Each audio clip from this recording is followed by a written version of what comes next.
Non, c'est vrai que j'ai entendu quelques personnes en parler, mais la question qu'on peut se poser, c'est est-ce que ce sont des formations que les gens dispensent ou bien est-ce que c'est de la sensibilisation?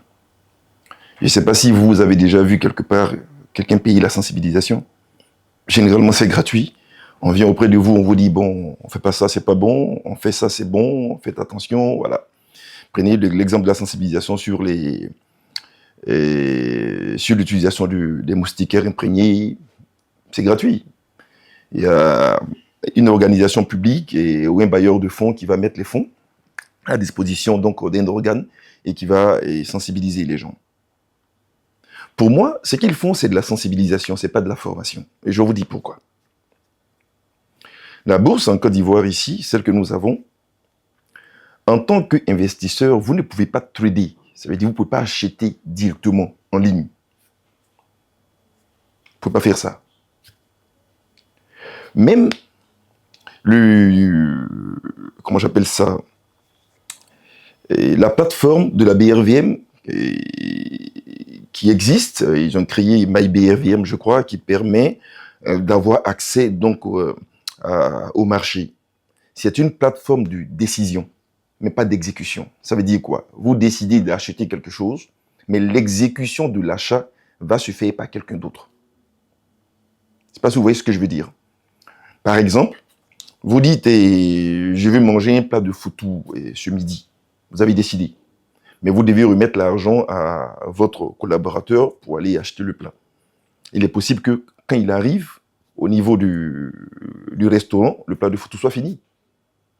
Donc vous avez décidé, certes, mais l'exécution n'a pas suivi. Donc en vrai, ce ne sont pas pour moi des formations. Parce que former, ça veut dire qu'on vous amène à acquérir des compétences pour pouvoir exécuter des opérations. C'est ça la formation. Pourquoi venir payer 30 000 francs, 40 ou 50 000 francs pour faire pour faire de la sensibilisation? Moi, je n'y crois pas.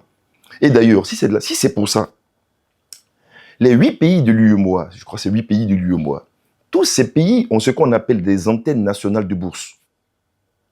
ANB. En Côte d'Ivoire, je pense que ça doit être Philippe Brizois, que je salue au passage, qui est le chef de l'antenne, qui font des sensibilisations et même des formations gratuites. Vous n'avez qu'à aller sur le site internet de la BRVM. Vous trouverez des liens, vous pouvez appeler des contacts, vous pouvez aller à la BRVM, avoir ces mêmes informations qu'ils vous donnent, vous pouvez les avoir là-bas.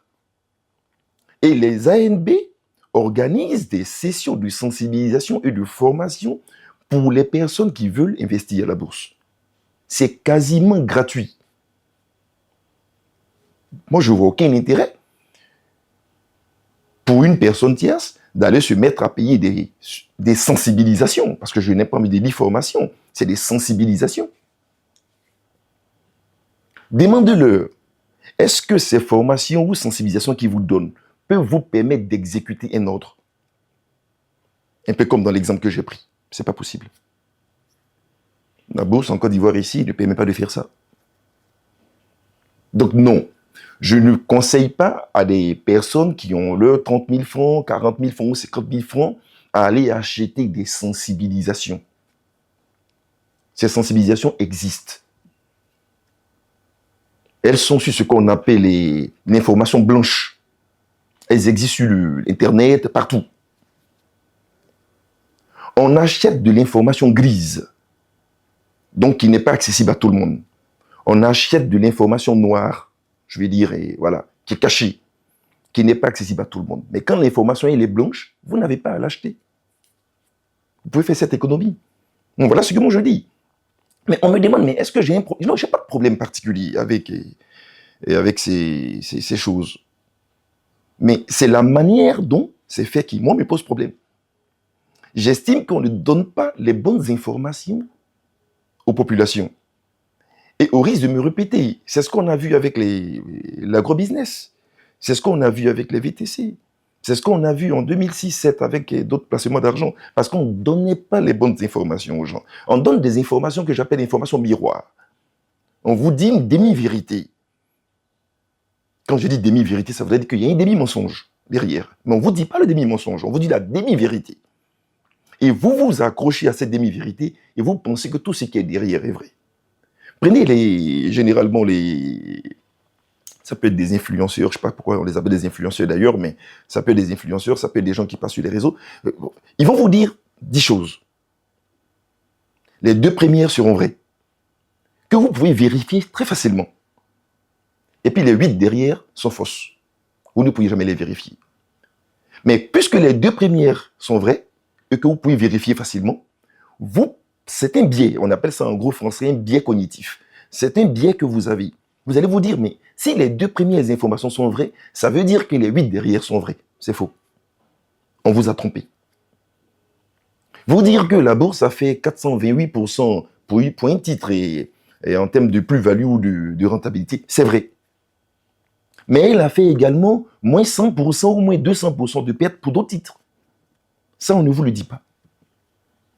Donc, il faut faire attention aux informations que vous recevez. Avant, moi, je regarde, ça me fait de la peine de voir que les populations se laissent manipuler de cette manière.